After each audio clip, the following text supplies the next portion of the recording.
Puji nama Tuhan, kita ada dalam renungan kitab Daniel. Kisah Daniel mengingatkan kepada kita bahwa mereka yang bergantung pada Tuhan tidak akan ditinggalkan oleh Tuhan. Mari kita lebih dalam lagi memahami bagian Alkitab ini, tapi sebelumnya mari kita berdoa. Puji syukur Tuhan, kami ada di hari ini kembali mau merenungkan satu kisah yang terdapat dalam Alkitab. Bagaimana orang-orang yang sungguh-sungguh percaya padamu. Biarlah firman ini memberikan kekuatan dan penghiburan bagi kami di hari ini. Buat kami mengerti dan boleh mendapat pesan yang penting atas firman ini untuk kehidupan kami. Dalam nama Yesus kami berdoa. Amin. Mari saudaraku kita perhatikan ayat 28-29 dari Daniel pasal 3. Berkatalah Nebukadnezar, terpujilah Allahnya Sadrak, Mesak, dan Abednego. Ia telah mengutus malaikatnya dan melepaskan hamba-hambanya yang telah menaruh percaya kepadanya dan melanggar titah raja, dan yang menyerahkan tubuh mereka karena mereka tidak mau memuja dan menyembah Allah manapun kecuali Allah mereka. Sebab itu aku mengeluarkan perintah bahwa setiap orang dari bangsa, suku bangsa atau bahasa manapun, ia yang mengucapkan penghinaan terhadap Allahnya Sadrak, Mesak, dan Abednego akan dipenggal-penggal dan rumahnya akan dirobohkan menjadi timbunan puing, karena tidak ada Allah lain yang dapat melepaskan secara demikian itu. Puji nama Tuhan, demikianlah sabdanya. Saudara-saudaraku yang terkasih dalam Tuhan, ini sebuah akhir dari kisah di mana kemudian kita lihat ada sebuah kesaksian tentang Allah yang disembah oleh Sadrak, Mesak, dan Abednego. Bahwa Allah mereka adalah Allah yang patut dipuji, patut dimuliakan, karena Allah mereka adalah Allah yang berkuasa. Sebelumnya saudara-saudaraku, kalau kita perhatikan bagaimana betapa yakinnya Raja Nebukadnezar bahwa dewanya mungkin lebih berkuasa daripada Allah yang disembah oleh ketiga orang ini. Bagaimana kalian bisa melepaskan dari perapian ini? Itu katanya sebelumnya kalau kita perhatikan ayat-ayat sebelum kita baca ayat ini. Di sini menunjukkan bagaimana sang raja mau menunjukkan Allah yang disembahnya atau dewa yang dia sembah mungkin lebih berkuasa dari Allah yang disembah oleh ketiga orang ini. Tapi kita melihat saudara-saudaraku bagaimana kuasa Tuhan dibuktikan.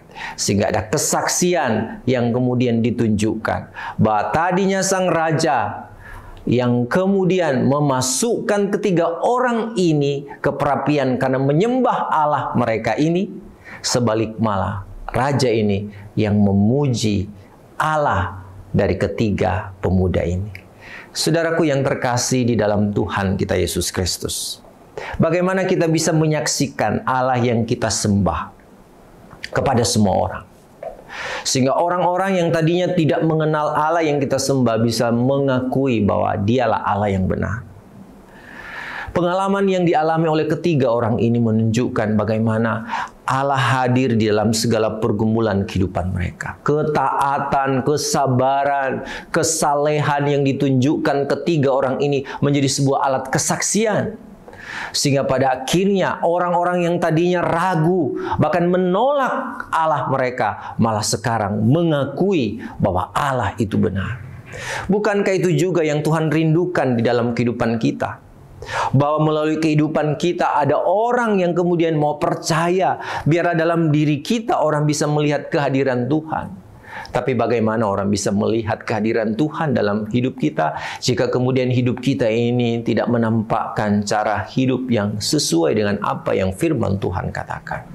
Mulut kita mengutuk, hidup kita tidak bisa jadi contoh dan teladan, sehingga orang tidak bisa melihat Allah di dalam diri kita. Bagaimana orang itu bisa mengikut Allah kita kalau kita sendiri tidak bisa menunjukkan bahwa Allah telah mengubah hidup kita, bahwa Allah benar hadir di dalam kehidupan kita. Saudaraku, hari ini firman mengingatkan kepada kita semua bahwa Allah ingin berbicara melalui hidup kita kepada orang lain. Kesaksian mulut ya, tapi kesaksian hidup yang kemudian orang bisa melihat bahwa kita adalah pengikut Tuhan, nampak dalam tindakan kita.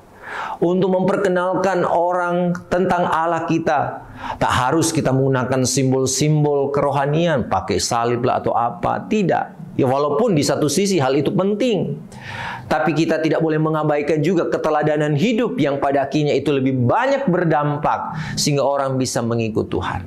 Pakai hidupmu, saudaraku, agar di sana nama Allah dimuliakan. Terpujilah Tuhan. Amin. Mari berdoa. Tuhan, pakai hidup kami agar orang-orang yang belum mengenal Engkau dapat percaya padamu. Jangan biarkan hidup kami jadi batu sandungan bagi orang lain untuk mau percaya padamu. Dalam nama Yesus Kristus kami berdoa. Amin. Tuhan Allah beserta Engkau sampai bertemu kembali. Kasih Kristus mengawali. Tuhan Allah beserta Engkau sampai bertemu, sampai lagi kita bertemu, sampai